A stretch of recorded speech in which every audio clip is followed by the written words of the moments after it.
Hello everyone, आज हम पढ़ेंगे एनसीईआरटी क्लास 9th ज्योग्राफी का chapter 1 India size and location.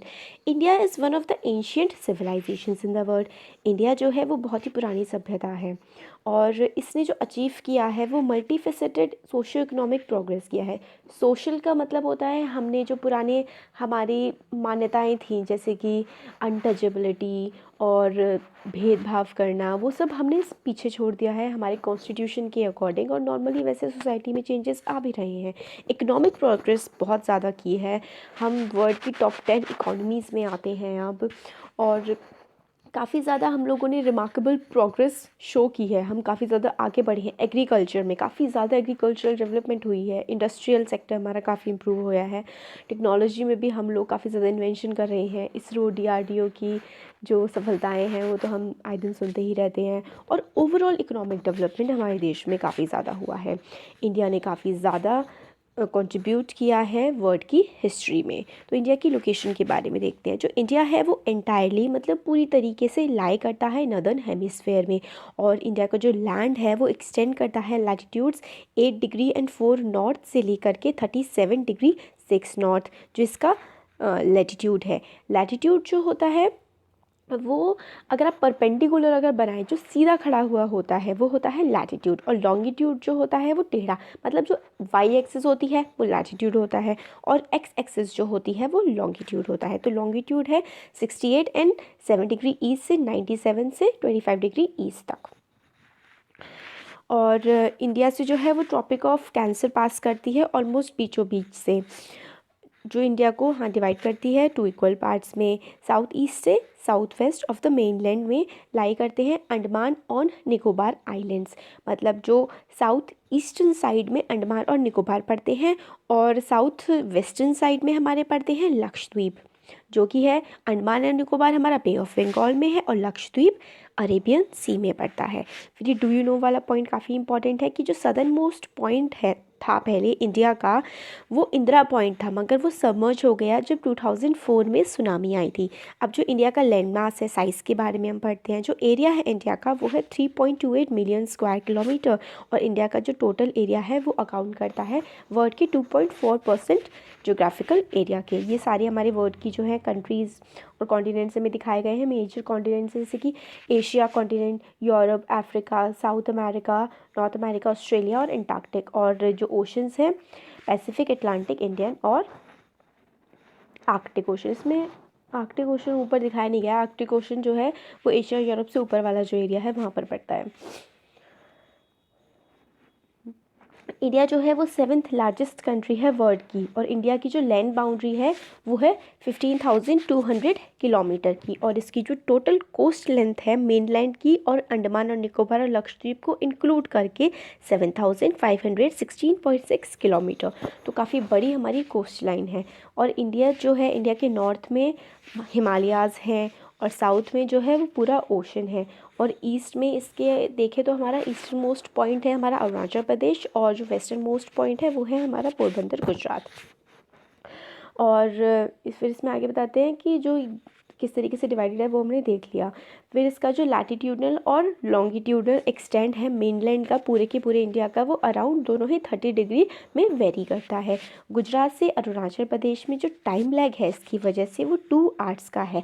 तो इसके लिए हमने क्या किया है, स्टैंडर्ड मेरिडियन ली है इंडिया की, जो पास करती है 22 डिग्री 30 ईस्ट से, और किस जगह से पास करती है, मिर्ज़ापुर, उत्तर प्रदेश से। इसको हमने स्टैंडर्ड टाइम लिया है, और पूरी कंट्री में टाइम इसी के बेसिस पे फॉलो किया जाता है। लैटिट्यूडल एक्सटेंड जो है वो इन्फ्लुएंस करता है डे और नाइट को। जो हमारा लैटिट्यूड होता है ना, उससे हम लोग के डे और नाइट वेरी करते हैं उसके बेसिस पे, और ये जो मूव करता है साउथ से नॉर्थ में। अब इसमें फाइंड आउट वाला नहीं, ये देखते हैं India and the world. India का जो लैंडमास है वो एक सेंट्रल लोकेशन है ईस्ट और वेस्ट एशिया के बीच में। देखिए यहाँ पे, देखिए इस मैप में इंडिया जो येलो वाला पार्ट है इंडिया का है। अब देखिए किस तरीके से इधर आगे वाला ये जो पोर्शन है, देखिए ये वाला पोर्शन है वेस्ट एशिया का, ये वाला है ईस्ट एशिया। तो इंडिया किसी बीच में पड़ रहा है वेस्ट और ईस्ट एशिया के। अब इसमें आगे देखते हैं India and the world. India जो है साउथवर्ड एक्सटेंशन है एशियन कॉन्टिनेंट का, जो एशिया के सदर्न मोस्ट पॉइंट में आता है, लगभग साउथ में पड़ता है इंडिया। और जो इंडियन ओशियन का जो रूट है वो कनेक्ट करता है कंट्रीज़ को, वेरियस कंट्रीज़ को, यूरोप की कंट्रीज़ को और ईस्ट एशियन कंट्रीज़ को। और इंडिया एक स्ट्रैटेजिक पोजीशन पे लोकेटेड है इनके बीचों बीच। और जो डेक्कन पेनिनसुला है वो इंडियन डेक्कन पेनिनसुला वाला पार्ट है महाराष्ट्र वाला, और एमपी का कुछ पार्ट, ये वाला पार्ट जो है वो डेक्कन पेनिनसुला का है। तो इंडिया को जो इंडिया की जो कोस्टल लाइंस है इसकी वजह से इंडिया ने एंशियंट टाइम से ही पूरे वर्ल्ड से कनेक्शन अपना रखा हुआ है, अफ्रीका से, यूरोप से और बाकी सारे नेशन से। और किसी भी कंट्री की इतनी बड़ी कोस्ट लाइन नहीं है जितनी इंडिया की है इंडियन ओशन में। और इसीलिए इन्हीं सारे रीजंस की वजह से जो इकलौता ओशन है वर्ल्ड का जो किसी कंट्री के नेम पे है वो है इंडिया, इंडियन ओशन। ये डू यू नो वाले जो बॉक्सेस होते हैं ये काफ़ी ज़्यादा इंपॉर्टेंट होते हैं, इनको हमें पढ़ना चाहिए। इस बार यूपीपीसीएस के एग्ज़ाम में क्वेश्चन आया था कि सुएज़ कैनाल जो 1989 में बनाई गई थी उससे यूरोप और इंडिया का डिस्टेंस कितने किलोमीटर्स कम हो गया था। तो इसमें साफ साफ देखिए फर्स्ट चैप्टर में ही ऑलमोस्ट फर्स्ट पेज पे दिया हुआ है 7000 किलोमीटर जो है वो इंडिया और यूरोप का डिस्टेंस कम हो गया था जब सुएज़ कैनाल बनाई गई थी।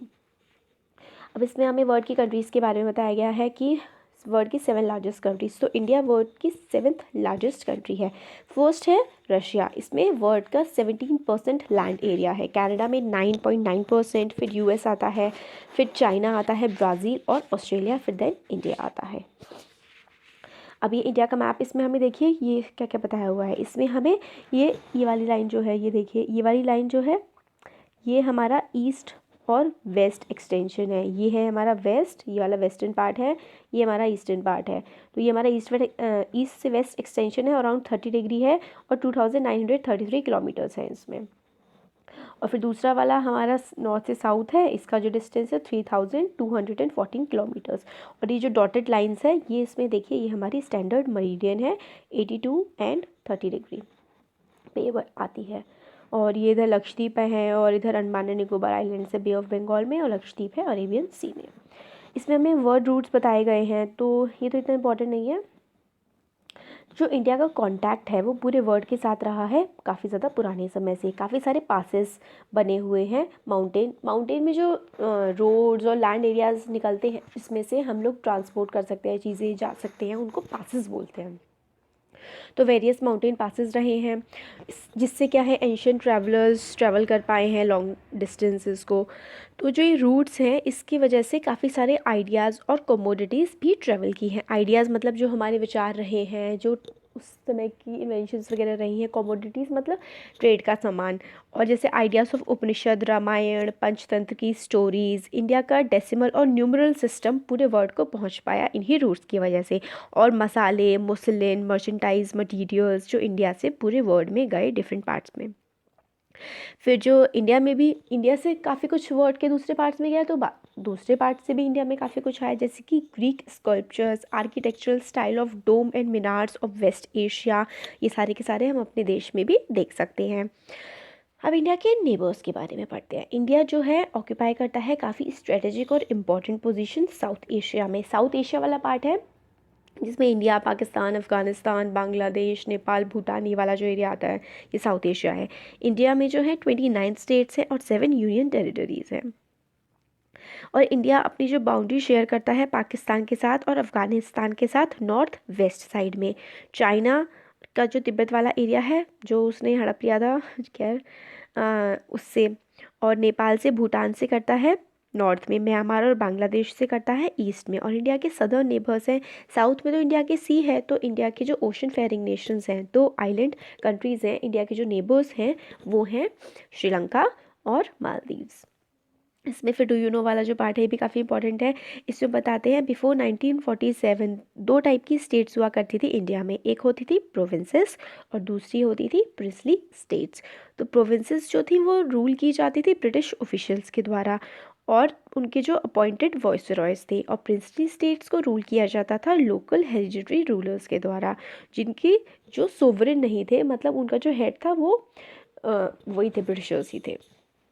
मगर उनको लोकल ऑटोनॉमी, लोकल उनको वो दिया गया था कि आप अपने हिसाब से थोड़ा काम कर सकते हैं। तो ये देखिए बाउंड्रीज जो है ना, ये इंडिया के नेबर्स है, अफ़गानिस्तान, पाकिस्तान, नेपाल, भूटान, और फिर बांग्लादेश है, फिर म्यांमार है, और जो सदर्न नेशंस हैं जो इंडिया के नेबर्स हैं, इंडिया के पड़ोसी साउथ में हैं, श्रीलंका और मालदीव्स। ये देखिए फिर इसमें ये बताते हैं कि श्रीलंका, मालदीव्स और ये सारे के सारे नेबर्स हैं इंडिया के। श्रीलंका जो है सेपरेटेड है इंडिया से by a narrow channel of sea, जिसको हम पाक स्ट्रेट कहते हैं या फिर गल्फ ऑफ मन्नार कहते हैं।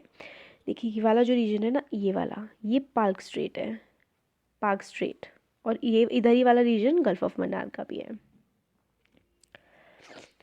और फिर इसमें मालदीव आइलैंड्स जो है वो साउथ में सिचुएटेड है लक्षद्वीप आइलैंड्स के। ये देखिए ये लक्षद्वीप है और नीचे मालदीव्स है।